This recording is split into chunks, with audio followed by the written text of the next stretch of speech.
So my name is Travis Harper. I'm a regional agronomy specialist with the University of Missouri Extension, work in a wide variety of agronomic topics. A big part of that is soils, and my background is in soils. So today we're standing here in a soil pit. This soil pit is under row crop management. That's compared to another pit that we have that's under grass management. We wanted to show the differences in between the two sites. At the grassland site, we have a much deeper topsoil layer. The topsoil layer is this layer right here at the top that's darker in color, tends to be higher in organic matter. That's where most of our productivity in terms of water availability, nutrients, and that sort of thing for the type of crops that we're trying to grow, that's where that productivity comes from. A good deep topsoil layer is very important. At the grassland site, our topsoil layer is down around 35 to 40 centimeters deep, about 16 to 20 inches maybe. At this site here, our topsoil layer, hopefully you can see that change in color right there, is only about 18 to 20 centimeters deep, about half of what it is at the grassland site. The reason for that is because of the management that this particular field has been in. Even though the soil types are exactly the same, this has been under conventional tillage management system, grown row crops, things like that, for a long period of time. Because of that, we've had soil erosion over the years, so we've lost about half of our topsoil. Has a tremendous impact on the productivity of the soil because of that loss of topsoil. We're standing here in a pit for a Mexico silt loam, and what's interesting to note about a Mexico silt loam is it actually has three parent materials, or how it was formed, or the materials that it was formed from. This top layer right here is loess. It's soil that was blown in to this area over time. It's the newest soil, and as such it tends to be the most productive soil. As we get down in here to what is now the B horizon, originally as we get down in this B horizon, that was originally the topsoil. It's called pedisediment. That was the topsoil whenever this was originally formed. As we get down in the B horizon here, we tend to have a lot more clay, and we get down lower in the B horizon, we hit that clay pan that Mexico silt loams are famous for. And that third parent material, which we can't see in the pit right now as we get down below the depth of where we've dug out for the pit, is actually glacial till. This is one of the areas of the country where we did have glacial till back in the last ice age. And so we have a really interesting sort of mix of soils here. The A horizon, topsoil, lots of organic matter. Get down in this B horizon, which originally was the topsoil horizon, we tend to have a lot more clay. That clay down here in this area does not let roots and water and things like that through for the plants to utilize.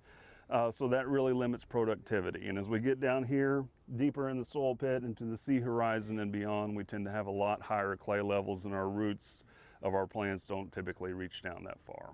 As we're looking at the face of the soil pit right here, we're looking for roots. We want to see, are roots able to extend down below the topsoil, down into the subsoil, get into some more water and nutrients that may be available there. On an ideal soil, we're wanting to see pretty even roots scattered all throughout the face of this pit and all the way down the soil profile. As you can see on this pit right here, we do have some roots that extend down through the topsoil and down into the subsoil, but they're real spotty and they tend to be pretty fine.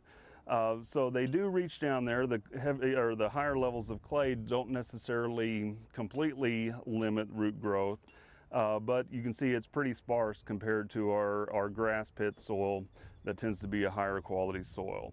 And we even have over here, you see this dark streak right here, that's some old root channels where the roots have died out and organic matter has been able to work its way down. And that's an important thing with root channels. We want plants to get their roots down there, of course, to pull up the water and nutrients that are available down at that depth. But they also create pores after those roots die off, so that water and nutrients and other things can reach these plants coming up from above, and also the roots have a better root in the future to more easily reach those water and nutrients that are down there. As far as soil pits go, in my mind, they tend to tell you quite a bit more about what's going on with a particular soil than most of our other sampling practices do. Yes, we can use bulk density rings and soil cores and things like that to kind of give us an idea, but that doesn't necessarily capture all of the different things that are going on in a soil pit. So a soil pit is usually one of the better ways to actually get a real solid handle on what's going on in a particular soil. Basically I tell people anywhere that you can dig a soil pit, it's a good thing to do so. Now, of course, the problem with soil pits, as you can see, is that they're pretty invasive. And you know, not everybody is going to want you to dig a soil pit on their farm. A lot of farmers aren't going to want you to do that. These soil pits right here are dug just on the edge so that we're not interfering with production out in the middle of the field. But a soil pit is by far probably the best way to really get a handle on everything that's going on underneath the soil surface. Before you ever think about digging a soil pit, the first thing you need to do is to contact the authorities that manage, maintain water lines, gas lines, electric lines, things like that. You want to be sure that wherever you're digging, that you're not going to cause potential issues if you run into something like that.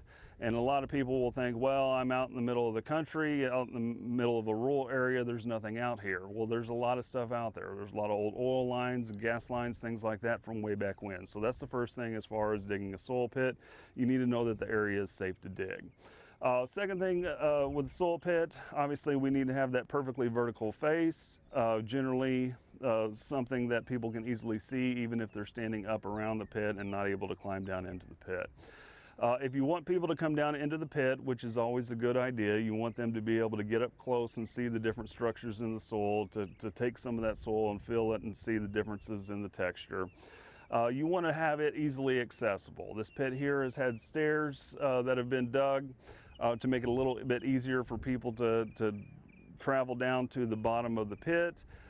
Sometimes they have ramps, things like that, and of course when you have a lot of rainfall that can interfere with that access point, so you may have to dig it out again after you originally dug the soil pit.